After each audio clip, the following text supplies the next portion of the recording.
नमस्कार विद्यार्थियों, आज अपन पढ़ेंगे व्यवसाय अध्ययन में जो अभिप्रेरणा का चैप्टर चल रहा था अपने उसको आगे कंटिन्यू करते हैं। अब तक अपन ने अभिप्रेरणा का अर्थ, अभिप्रेरणा की विशेषताएं पढ़ ली थी और अपन पढ़ रहे थे अभिप्रेरणा का महत्व है। अपन ने अभिप्रेरणा के महत्व के 2 पॉइंट पढ़ लिए थे। आज अपन तीसरा पॉइंट पढ़ते हैं अभिप्रेरणा का महत्व के संसाधनों का सदुपयोग। संस्था के मानवीय संसाधनों के कुशलतम उपयोग हेतु कर्मचारियों को अभिप्रेरित किया जाना आवश्यक है। ये मैंने आपको बताया था कि संसाधन 2 प्रकार के होते हैं किसी भी संस्था में, मानव संसाधन और भौतिक संसाधन। तो जो अभिप्रेरित प्रेरणा है वो केवल मानव संसाधन को ही दी जा सकती है, भौतिक संसाधन को नहीं। तो एक कुशल कर्मचारी को यदि अभिप्रेरित नहीं किया जाता है तो उसकी कार्य क्षमता एक कुशल कर्मचारी के समान होती है। यानी कि एक अच्छा खासा जो स्किल डेवलपमेंट व्यक्ति है जिसको काम करने की क्षमता अच्छी है, लेकिन यदि मोटिवेशन नहीं है मिलेगा उसे, तो उसकी क्षमता भी एक कुशल कर्मचारी के समान हो जाएगी। अभिप्रेरणा से कर्मचारी योग्यताओं का विकास करके संस्था हित में उनका सदुपयोग किया जा सकता है। एक अभिप्रेरित कर्मचारी व्यक्तिगत हितों की बजाय संस्था के हितों को प्राथमिकता प्रदान करते हैं। यानी अभिप्रेरणा के द्वारा अपन संसाधनों का क्या कर सकते हैं, सदुपयोग कर सकते हैं, सर्वाधिक उपयोग कर सकते हैं, संसाधनों का अधिकतम उपयोग ले सकते हैं। अगली महत्व है मनोबल में वृद्धि। देखो, मनोबल कार्य करने की इच्छा का नाम है। अभिप्रेरणा से कर्मचारी की आवश्यकता की पूर्ति होती है और उसे मानसिक रूप से संतुष्टि मिलती है। मानसिक संतुष्टि के परिणाम स्वरूप कर्मचारी का व्यवहार एवं प्रवृत्तियां संस्था के अनुकूल बनती है, जिससे कर्मचारी में अधिक कार्य करने की क्या होती है, इच्छा जागृत होती है और उसका मनोबल बढ़ता है। आपने हिंदी में एक भावफलन सुना होगा, मन के हारे हार है, मन के जीते जीत। यानी कि आपकी मनोबल कैसे है। यदि आपकी इच्छा है कि आप जीत जाएंगे तो बाकायदा आप जीत जाएंगे, लेकिन आपकी इच्छा है कि नहीं यार अपन तो हार जाएंगे, तो बिल्कुल आप जीतने वाले होने पर भी हार सकते हैं। तो यानी कि आपका अभिप्रेरणा से मनोबल क्या होता है, उसमें वृद्धि होती है, मनोबल उच्च होता है। आपको कहा नहीं आप ये काम कर सकते हैं, बिल्कुल कर सकते हैं, ये काम असंभव नहीं संभव है, इस कार्य को संभव किया जा सकता है आपके द्वारा। तो आपका मनोबल है वो क्या होगा, उसमें वृद्धि होगी और उससे आपकी कार्य करने की इच्छा है वो ज़्यादा होगी और आप उस कार्य को ज़्यादा करने की कोशिश करेंगे। तो मनोबल में वृद्धि भी कौन करती है, अभिप्रेरणा करती है।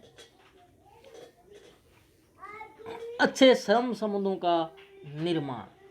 अब आपको पता है किसी भी संस्था में जो मानव संसाधन होते हैं उनके एक संगठन की कड़ी जुड़ी होती है। यानी उनकी पद प्रतिष्ठा के द्वारा उनके आपस में क्या होते हैं, रिलेशन बने होते हैं, संबंध। अधिकारी होता है, मानव है, कोई मानव अधिकारी है, कोई मानव उसका अधीनस्थ है, कोई मानव श्रमिक है।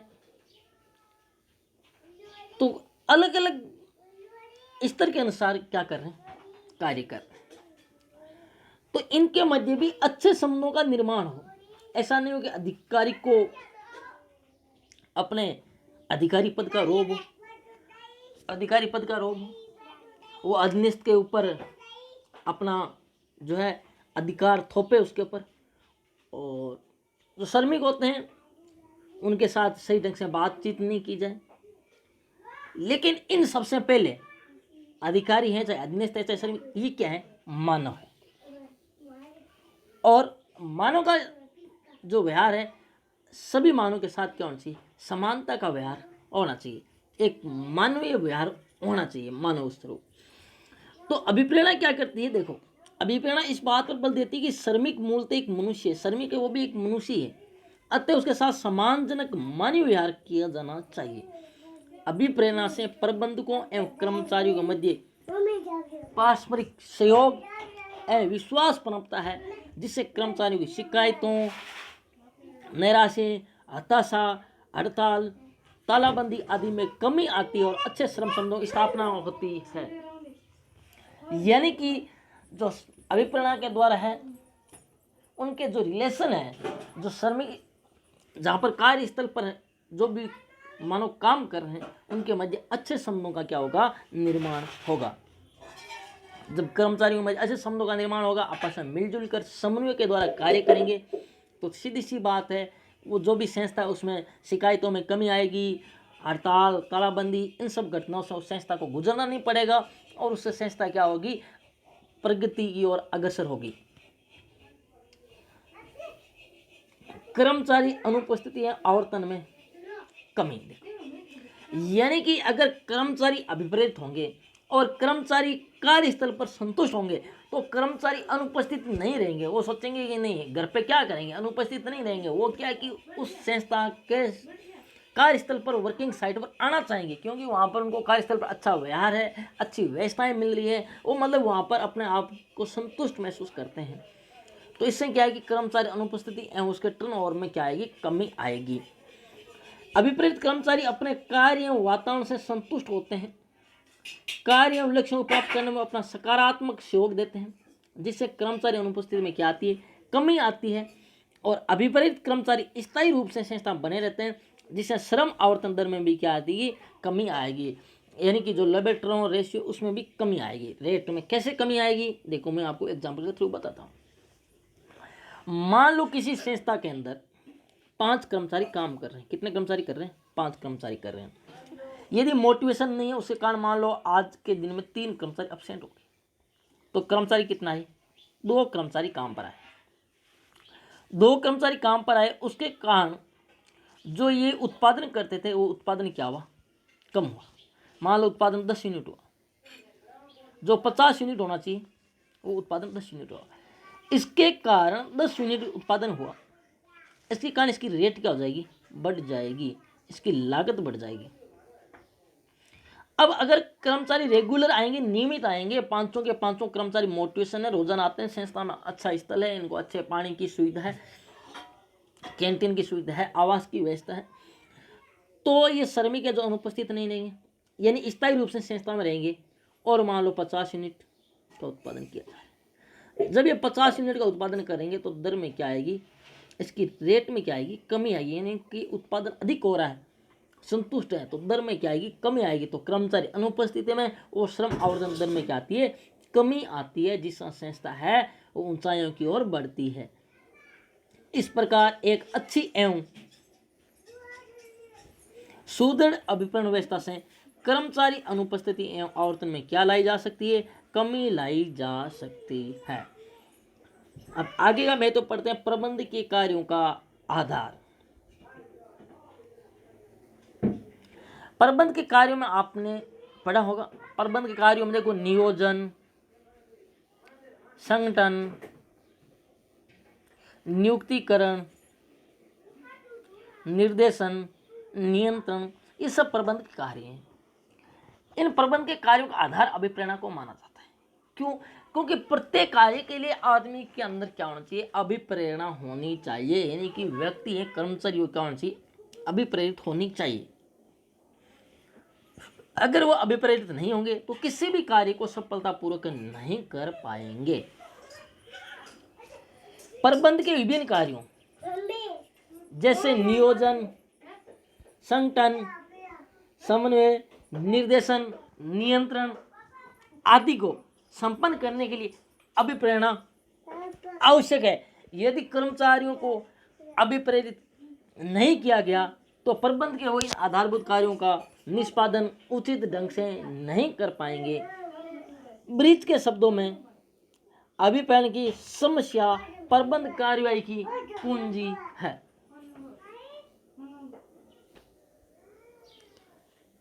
अब आगे 8 नंबर महत्व परिवर्तनों में सुविधा।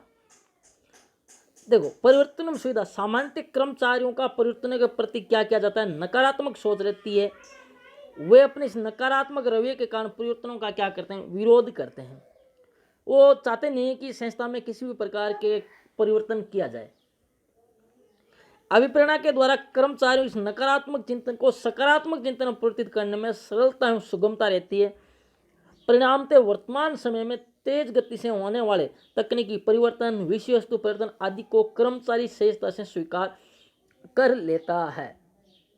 यानी कि संस्था में परिवर्तनों की समय समय पर जरूरत पड़ती है और यदि कर्मचारी अभिप्रेत नहीं है तो वह परिवर्तनों को क्या करेगा, विरोध करेगा। वो नहीं चाहेगा कि किसी प्रकार का कोई नवाचार हो, नई तकनीक कोई संस्था में आए, तो वो परिवर्तनों को क्या करेगा, विरोध करेगा। उसकी सोच हमेशा परिवर्तनों के प्रति नकारात्मक होती है।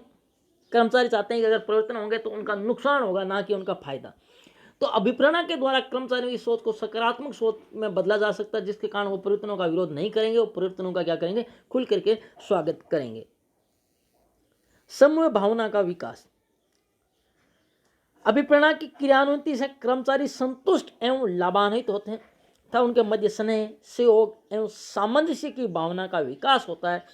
इन भावनाओं के उत्पन्न होने से संगठन में समूह भावना पनपती है, जिससे संस्था के उद्देश्य प्राप्ति में क्या मिलती है, सहायता मिलती है। यानी कि जो कर्मचारी होते हैं अभिप्रेरणा के द्वारा व्यक्तिगत रूप से नहीं करके टीम के रूप में कार्य करना फिर क्या करते हैं, पसंद करते हैं, और जिससे संस्था के उद्देश्यों को आसानी से प्राप्त कर दिया जाता है। उनके अंदर एक अपनत्व की भावना, एक समूह भावना का गुण विकसित होता है। संस्था की ख्याति में वृद्धि। जो संस्था अपने कर्मचारियों को संतुष्ट एवं प्रसन्न रखती है, व्यवसायिक जगत में उस संस्था की ख्याति में 4 चांद लग जाते हैं। कर्मचारी ऐसी संस्था में कार्य करना पसंद करते हैं जहां उनकी आवश्यकताओं व इच्छाओं को पूरा कर उनको खुश रखने का प्रयास किया जाता है। ऐसे संगठनों में अन्य संस्थानों के कर्मचारी भी कार्य करने के लिए लालायित रहते हैं। यानी कि ऐसी संस्था जहाँ के कर्मचारी अभिप्रेत है, वह अपने आप को क्या मानते हैं, संतुष्ट मानते हैं, और उस संस्था में काम करना क्या है, उनको खुशी मिलती है। और ऐसे में दूसरी संस्थाओं के कर्मचारी भी उस संस्था में आकर के काम करना चाहते हैं जिस संस्था के कर्मचारी क्या है, संतुष्ट है। तो ऐसे में जहाँ के कर्मचारी अभिप्रेत है, उस संस्था की ख्याति में भी क्या होगी, वृद्धि होगी। व्यवहारिक प्रबंध की कुंजी।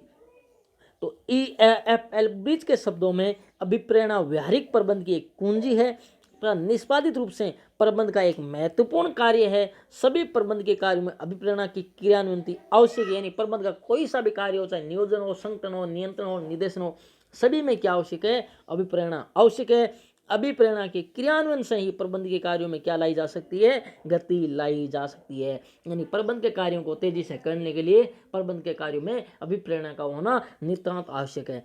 तो ये थे आपके प्रबंध का जो है जिसमें अभिप्रेरणा का महत्व है। अभिप्रेरणा के महत्व अपन अब तक 11 पॉइंट पढ़े हैं, और आपको इनमें से 8 पॉइंट तो आपको याद करना ही करने हैं। तो अभिप्रेरणा अब तक अपन अर्थ पढ़ चुके हैं, अभिप्रेरणा की परिभाषाएं पढ़ चुके हैं, अभिप्रेरणा की विशेषताएं पढ़ चुके हैं, अभिप्रेरणा की आवश्यकताएं पढ़ चुके हैं, और आज अपन ने पढ़े हैं अभिप्रेरणा का महत्व है। एक बार इनको दोबारा देख लेते हैं, इन पॉइंट को, अभिप्रेरणा के महत्व को।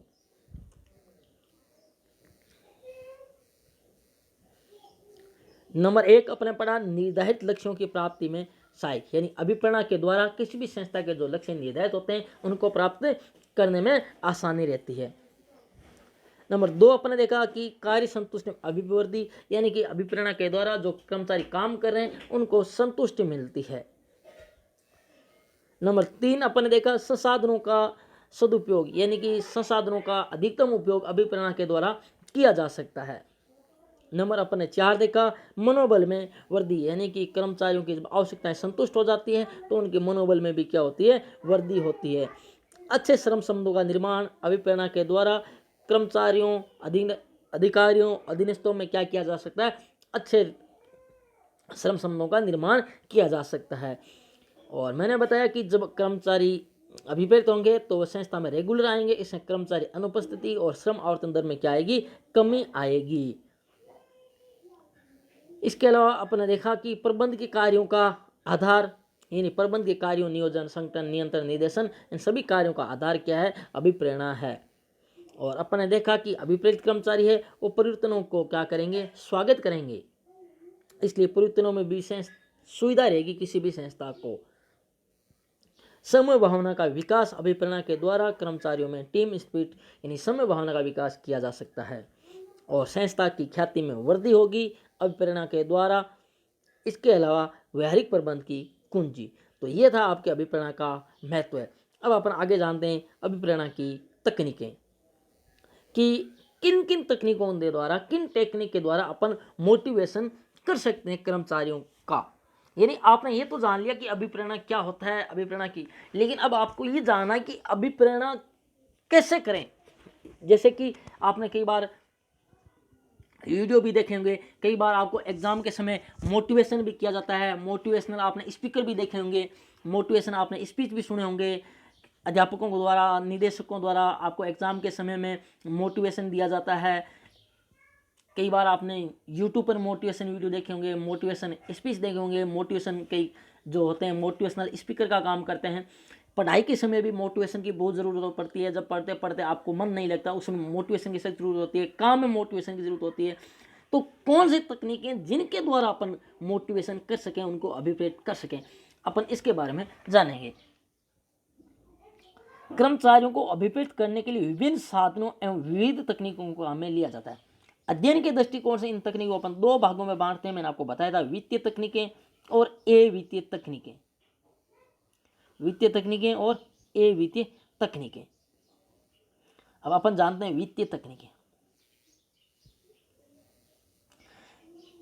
Financial technique. देखो वित्तीय का मतलब है वित्त और वित्त का मतलब है धन, यानी कि रुपए। देखो ऐसी तकनीकें जिनमें वित्त धन का स्थान है वो महत्वपूर्ण होता है, यानी कि अभिप्रेरणा करने के लिए जिसमें धन का प्रयोग किया जाता है, वित्त का प्रयोग किया जाता है, यानी कि मनी का प्रयोग किया जाता है, रुपयों के द्वारा कर्मचारियों को अभिप्रेरित किया जा सकता है। तो ऐसी तकनीकें वित्तीय तकनीकें कहलाती है। और सीधी सी बात है, कर्मचारी जहाँ तक होते हैं वित्तीय तकनीकों से ही सर्वाधिक प्रभावित होते हैं। कोई भी व्यक्ति होता है, ज़्यादातर मैं आप बात कर रहा हूँ कि वित्तीय तकनीकों से ही उनको अभिप्रेरित किया जा सकता है और वित्तीय तकनीकों से आसानी से अभिप्रेरित किया जा सकता है। और ज़्यादातर जो संभावना यही है कि वित्तीय तकनीकों से कर्मचारियों को अभिप्रेरित किया जा सकता है आसानी से, क्योंकि वित्तीय तकनीकें आज के समय में आपको पता है प्रत्येक आवश्यकता को पूर्ति करने के लिए किसकी जरूरत होती है, वित्त की, धन की जरूरत होती है। यानी कि आदमी है, अपना जीवन है विलासितापूर्ण ढंग से जीना चाहता है, वो ऐसा जीवन जीना चाहता है जिसमें सभी सुख सुविधाएं हो, और सभी सुख सुविधाएं प्राप्त करने के लिए धन की आवश्यकता पड़ती है। किसी भी वस्तु को खरीदने के लिए, संसाधन खरीदने के लिए, तो इन सब के लिए धन की जरूरत पड़ती है। इसलिए कर्मचारियों को धन से अभिप्रेरित किया जा सकता है। अब देखते हैं इसमें कर्मचारी अभिप्रेरण में वित्तीय तकनीकों का महत्वपूर्ण स्थान है। प्रबंध विचारकों ने सर्वसम्मति से वित्तीय तकनीकों के महत्व को स्वीकार किया है। वित्तीय तकनीकों का संबंध मुद्रा या आर्थिक अभिप्रेरणा से है। यह सर्वविदित तथ्य है कि वित्त से व्यक्ति की आधारभूत आवश्यकताओं के साथ साथ सामाजिक एवं विलासिता की आवश्यकताओं की पूर्ति भी संभव है। अतः वित्तीय तकनीक अभिप्रेरणा के लिए अत्यंत आवश्यक है। वित्तीय तकनीकों की बात करें तो उच्च वेतन, यानी कि किसी की सैलरी मान लो पहले 10,000 थी, अब उसकी सैलरी बढ़ाकर 15,000 रुपये कर दी गई है। अब वो मोटिवेशन हो जाएगी, उसकी बोले सैलरी बढ़ा देंगे, आपकी 15,000 रुपये कर देंगे, आप ये काम करना। तो अब कर्मचारी उसको काम जी भर काम, क्योंकि उसको क्या दिख रहा है, धन दिख रहा है। वेतन वृद्धि करना, ऊंचा वेतन होना, बोनस देना, दीपावली होली पर बोनस, उसके कारण कर्मचारी काम करते हैं। लाभों में हिस्सेदारी, पार्टनर्स बना लेना, यानी अपने हिसाब में अगर क्रम संस्था इतना लाभ होता है तो इतना लाभ आपको दिया जाएगा। तो फिर उस संस्था में उसके अंदर अपनत्व की भावना आ जाती है कि संस्था अपनी ही है, तो वो और ज़्यादा तरीके से काम करेगा। पेंशन, एक ग्रेचुटी, ग्रेचुटी क्या होती है, जो गवर्नमेंट सेवा में होते हैं जब वो रिटायरमेंट लेते हैं तब उनको जो एक साथ एक राशि मिलती है जो पहले जमा होती है कट करके, वो ग्रेचुटी कहलाती है। बीमा, जिसे आदमी अपने आप को सुरक्षित महसूस करता है। जैसे अभी कोरोना बीमारी चल रही है, महामारी, उस पर राजस्थान सरकार ने स्वास्थ्य कर्मियों का बीमा कवरेज किया है। तो उससे वो क्या होते हैं, अभिप्रेरित होते हैं कि सरकार हमारे बारे में सोच रही है, हमारा बीमा किया है, अब हमें डरने की जरूरत नहीं है। तो ये क्या वित्तीय तकनीक होती है। प्रोविडेंट फंड, भविष्य निधि, अंशदान, विशेष वेतन वृद्धि आदि शामिल किए जाते हैं। ये सब अभिप्रेरणा की वित्तीय तकनीकों के तहत आते हैं। तो इनके द्वारा कर्मचारियों को क्या किया जाता है, वित्तीय तकनीकों द्वारा अभिप्रेरित किया जा सकता है। तो ये थी अभिप्रेरणा की वित्तीय तकनीकें। आपको याद करनी है वित्तीय तकनीकें। और आपने कई बार घरों में भी सुना होगा कि आप ये काम करो, आपको ये काम करने पर 100 रुपये दिए जाएंगे। तो ये सब कौन सी तकनीकें, वित्तीय तकनीकें हैं। आपके पढ़ने पर, आप पढ़ो, आपके अच्छे प्रतिशत आने पर आपको 21,000 रुपये इनाम स्वरूप दिए जाएंगे। तो ये कौन सी तकनीक है, वित्तीय तकनीक है। यानी आपको वित्त के द्वारा अभिप्रेरित किया जा रहा है पढ़ने के लिए, आप हमारा ये काम कर दो, हम आपको 11,000 रुपये देंगे। तो आपको किसके द्वारा अभिव्यक्त किया जा रहा है? 11,000 रुपये के द्वारा, वित्तीय तकनीकों के द्वारा। तो ये सभी वित्तीय तकनीकें होती है जिसमें धन का, वित्त का संबंध होता है। तो आज के लिए इतना ही, बाकी कल ये वित्तीय तकनीकें खूब सारी है, उनको अपन विस्तारपूर्वक पढ़ेंगे।